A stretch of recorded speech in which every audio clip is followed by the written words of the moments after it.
છે ને એક ખાસિયત છે, જો કે તમે લોકો એના વિશે નહીં જાણતા હો, બહુ ઓછા લોકો જાણે. એનું કારણ એ છે કે અમે જણાવવા જ નથી દીધું. શું છે કે અમારા ખાનદાનમાં આટલા વર્ષોમાં કોઈએ એક નોકરી સળંગ નથી કરી. થાય શું કે અમે જ્યાં પણ નોકરી કરતા હોઈએ ને એ શેઠિયાનો ધંધો રાતો રાત ડબલ થઈ જાય અને પછી એ દેવાળું કાઢે. તમારા મનમાં એમ થતું હશે કે ભાઈ ધંધો જો ડબલ થઈ જાય તો દેવાળું કેવી રીતે કાઢે? હું તમને સમજાવું. મારા દાદા હરીશ, મારા બાપા શિરીષ અને હું ગિરીશ, અમે બધા ઉદાર. એટલે ઉદારી જાણે અમારા લોહીમાંથી જ ટપકે.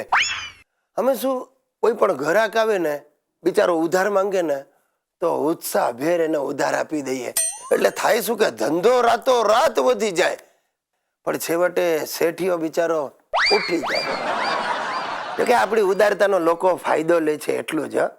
હવે બહારની શું વાત કરવી, ઘરમાં એ લોકો ફાયદો જ લે છે.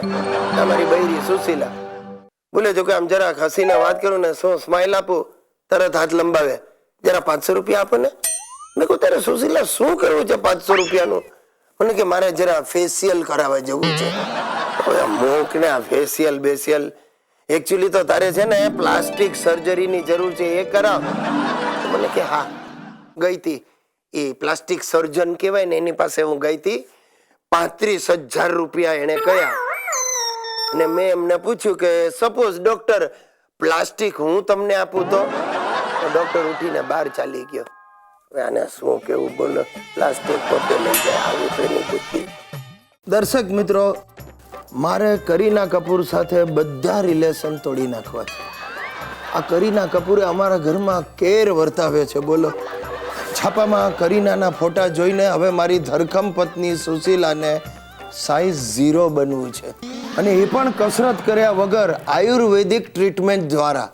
રોજના 1000 રૂપિયા આપીને કોઈક સંકટ મોચન આયુર્વેદિક સેન્ટરમાં જાય છે, અને મારા માથે સંકટ વધારી દીધું છે. ગિરીશ, હું કેવી લાગુ છું? જેવી લાગતી હતી એવી. શું એટલે તમને મારામાં કાંઈ ફરક નથી લાગતો?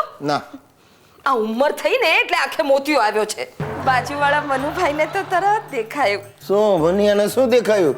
એ જ કે મારું વજન 7 દિવસમાં 700 ગ્રામ ઓછું થઈ ગયું છે. 7 દિવસમાં 700 ગ્રામ? સ્વામી સંકટાનંદની ફાકીની અસર છે. એક દિવસમાં 100 ગ્રામના હિસાબે તો તારે આખી જિંદગી આ ફાકીઓ લીધા કરવી પડશે, અને છેવટે પથરી થઈ જશે. જરાય નહીં. મારી બેનપણી નીમુને પણ ફાયદો થયો છે. અરે 7 કિલો વજન ઘટી ગયું છે ને. એ નીમુનું ફાકી ખાવાથી વજન નથી ઘટ્યું, એને બિચારીને મેલેરિયા થયો તો એમાં ઘટી ગયું. તમને કોણે કહ્યું? હું એની ખબર કાઢવા ગયો હતો. શું? કાંઈ નહીં. જો સુશીલા, હું તને હાથ જોડું છું, આ સંકટ મોચનની ફાકીઓને કાઢા લેવાનું બંધ કર. સોરી, સ્વામીજીએ મને ગેરંટી આપી છે કે 1 વર્ષમાં મને કરીના જેવી કરી મૂકશે. ये मेरा दिल प्यार का दीवाना. ભાઈ એ દીવાની એ બસ કર તું સુશીલા.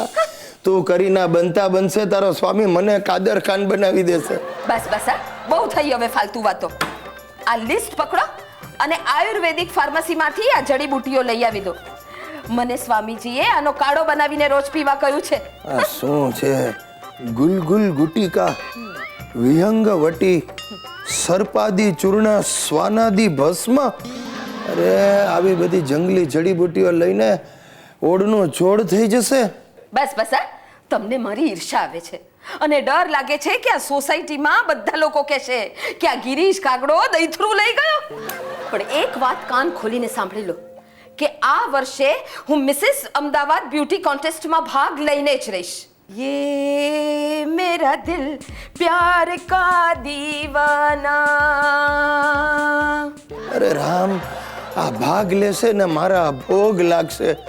બ્યુટી કોન્ટેસ્ટ વાળાને બ્યુટી ક્વીન ને બદલે બેન્ડિટ ક્વીન નો એવોર્ડ આપશે.